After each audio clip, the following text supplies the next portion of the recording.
In the beginning, God created the heavens and the earth. The earth was formless and empty, and darkness covered the deep waters, and the Spirit of God was hovering over the surface of the waters. Then God said, "Let there be light," and there was light. And God saw that the light was good. Then he separated the light from the darkness. God called the light day, and the darkness night. And evening passed morning, and morning came, marking the first day. Then God said, "Let there be space between the waters to separate waters of the heaven from the waters of the earth." And that is what happened. God made this space to separate the waters of the earth from the waters of the heavens. God called this space sky. And evening passed and morning came, marking the second day. Then God said, "Let the waters beneath the sky flow together into one place so dry ground may appear." And that is what happened. God called the dry ground land and the waters sea, and God saw that it was good. Then God said, "Let the land sprout with vegetation, every sort of seed-bearing plant and tree that grows seed-bearing fruit. These seeds will then produce the kind of plants and trees from which they came." And that is what happened. The land produced vegetation, all sorts of seed-bearing plants and trees with seed-bearing fruit. Their seeds produced plants and trees of the same kind. And God saw that it was good. And evening passed and morning came, marking their third day. Then God said, "Let the light appear in the sky to separate the day from night. Let them be signs to mark the seasons, days, and years. Let these lights in the sky shine down on the earth." And that is what happened. God made two great lights, the larger one to govern the day and the smaller one to govern the night. He also made the stars. God set these lights in the sky to light the earth, to govern the day from night, and to separate the light from darkness. And God saw that it was good. And evening passed and morning came, marking the fourth day. Then God said, "Let the waters swarm with fish and other life. Let the skies be filled with birds of all kinds of creatures." So God created great sea creatures and every living thing that scurried and swarmed in the water, and every sort of bird, each producing offspring of the same kind. And God saw that it was good. Then God blessed them, saying, "Be fruitful and multiply. Let the fish fill the seas, and let the birds multiply on the earth."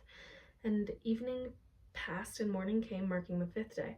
Then God said, "Let the earth produce every sort of animal, each producing offspring of the same kind, livestock, small animals that scurry along the ground, and wild animals."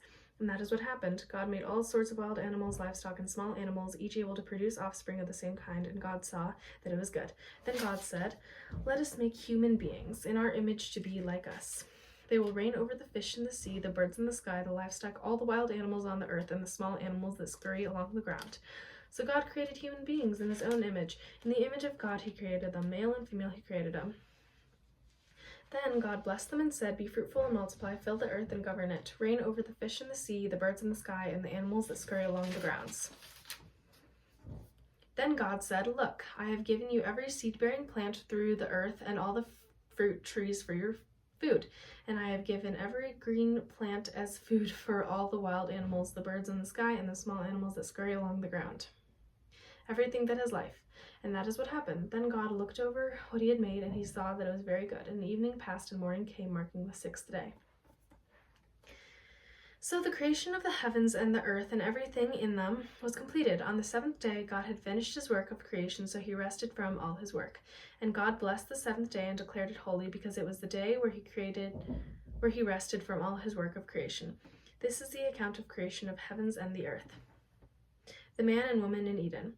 When the Lord God made the earth and the heavens, neither wild plants nor grains were growing on the earth, for the Lord God had not yet sent rain to water the earth, and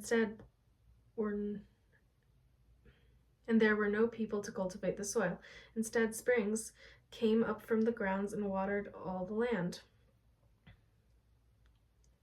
Then the Lord God formed the man from the dust of the ground. He breathed the breath of life into the man's nostrils, and the man became a living person.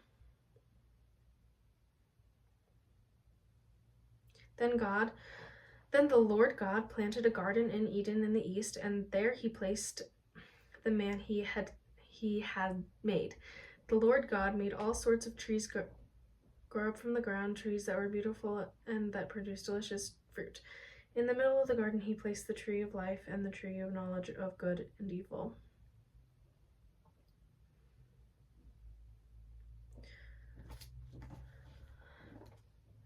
A river flowed from the land of Eden, watering the garden, and then dividing into 4 branches. The first branch, called the Pishon, flowed around the entire land of Havilah, where gold is found.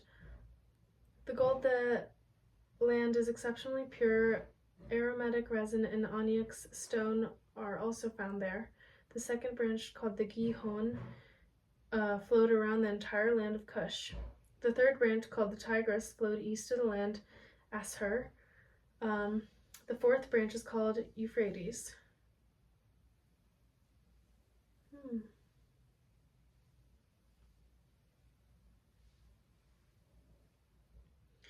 The Lord God placed the man into the Garden of Eden to tend and watch over it. But the Lord God warned him, "You may freely eat the fruit of every tree in the garden except the tree of knowledge of good and evil. If you eat this fruit, you are sure to die." Then the Lord God said, "It is not good for the man to be alone. I will make him a helper who is just right for him." So the Lord God formed from the ground all the wild animals and all the birds in the sky. He brought them to the man to see what he would call them. And the man chose a name for each one. He gave name to all the livestock, all the birds of the sky, and all the wild animals, but still there was no helper just right for him.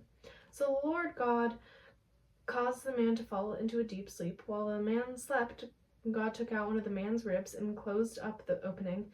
Then Lord God made a woman from the rib, and he brought her to the man. At last the man exclaimed, "This one is bone from my bone and flesh from my flesh. She will be called woman because she was taken from a man." This explains why man leaves his father and mother and is joined to his wife, and the two are united into one. Now the man and his wife were both naked, but they felt no shame. The man and woman sin. The serpent was the shrewdest of all the wild animals that God had made. One day he asked the woman, "Did God really say you must not eat fruit from any of the trees in the garden?" "Of course we may eat fruit from the trees in the garden," the woman replied. "It's only the fruit from the tree in the middle of the garden that we are not allowed to eat. God said you must not eat or even touch it. If you do, you will die." "You won't die," the serpent replied to the woman. "God knows that your eyes will be opened as soon as you eat it, and you will be like God, knowing both good and evil." The woman was convinced. She saw that the tree was beautiful and its fruit looked delicious, and she wanted the wisdom it would give her, so she took some of the fruit and ate it. Then she gave some of it to her husband, who was with her, and he ate it too. At that moment her eyes were opened, and then suddenly she felt shame at their nakedness. So they sewed fig leaves together to cover themselves. When the cool evening breeze were blowing, the man and his wife heard the Lord God walking about in the garden. So they hid from the Lord God amongst the trees. Then the Lord called to the man, "Where are you?" He replied, "I have heard you walking in the garden, so I hid. I was afraid because I was naked." "Who told you that you were naked?" the Lord God asked. "Have you eaten from a tree whose fruit I commanded you not to eat?" The man replied, "It was the woman you gave me who gave me the fruit, and I ate it." Then the Lord God asked the woman, "What have you done?" "The serpent deceived me," she replied. "That's why I ate it." Then the Lord God said to the serpent, "Because you have done this, you are cursed more than all the animals, domestic and wild. You will crawl on your belly, groveling in the dust as long as you live, and I will cause hostility between you and the woman, and between your offspring and her offspring. He will strike your head, and you will strike his heel." Then he said to the woman, "I will sharpen the pain of your pregnancy, and in pain you will give birth, and you will desire to control your husband, but he will rule over you." And to the man he said, "Since you listened to your wife and ate from the tree whose fruit I commanded you not to eat, the ground is cursed because of you. All your life you will struggle to scratch a living from it. It will grow thorns and thistles for you, though you will eat of its grains. By the sweat of your brow will you have food to eat until you return to the ground from which you were made, for you were made from dust, and to dust you will return."